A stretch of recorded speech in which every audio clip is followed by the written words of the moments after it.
வணக்கம். இன்னைக்கு நாம பாக்டீரியா கல்ச்சர் டெஸ்ட் பத்தி சுருக்கமா பார்க்கலாம். வாங்க, இது எப்படின்னு தெரிஞ்சுக்கலாம். ஒரு பாக்டீரியா இன்ஃபெக்ஷனை சரி பண்ண டாக்டர்ஸ் எப்படி சரியான மருந்தை கண்டுபிடிக்கிறாங்கன்னு தெரியுமா? அப்போ டாக்டர்ஸ் எதுக்காக இந்த டெஸ்ட பண்ண சொல்றாங்க? வாங்க பார்க்கலாம். சிம்பிளா சொன்னா, உங்க நோய்க்கு காரணம் பாக்டீரியாவான்னு இது உறுதிப்படுத்தும். அதுவும் எந்த வகை பாக்டீரியான்னு காட்டிடும். பொதுவா தொண்டைவலி, யூரின் இன்ஃபெக்ஷன், நிமோனியா மாதிரி பல நோய்களுக்கு இந்த டெஸ்ட் ரொம்ப முக்கியம். இந்த டெஸ்டோட முதல் ஸ்டெப்பே சாம்பிள் கலெக்ஷன் தான். உங்க அறிகுறிகளை பொறுத்து சாம்பிள் எடுப்பாங்க. பாத்தீங்களா, நோய் தொற்று எங்க இருக்குன்னு கண்டுபிடிக்க உடம்புல பல இடங்கள்ல இருந்து சாம்பிள் எடுக்கறாங்க. ஓகே, இப்போ சாம்பிள் லேபுக்கு வந்தாச்சு. உள்ள என்ன நடக்குதுன்னு பார்க்கலாமா? இது ரொம்பவே முக்கியமான கட்டம்.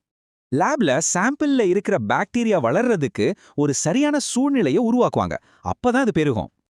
இந்த ப்ராசஸ் உடனே முடியாது. முழுமையான ரிசல்ட் வர 1 to 5 நாள் கூட ஆகலாம். சரி, இப்போ இன்குபேஷனும் முடிஞ்சது. ரிசல்ட்ல தொற்று இருக்கா இல்லையான்னு தெளிவா தெரிஞ்சிடும். பாசிட்டிவ்னா இன்ஃபெக்ஷன் இருக்குன்னு அர்த்தம், நெகட்டிவ்னா பாக்டீரியாவால தொற்று இல்லைன்னு அர்த்தம். பாக்டீரியாவை கண்டுபிடிச்சது பாதி வேலை தான். இப்போ அதுக்கு சரியான ட்ரீட்மெண்ட்டை தேர்ந்தெடுக்கணும். இதுக்கு பேரு தான் ஆன்டிபயோட்டிக் சென்சிட்டிவிட்டி டெஸ்ட். எந்த மருந்து அந்த பாக்டீரியாவுக்கு எதிரா வேலை செய்யும்னு பாப்பாங்க.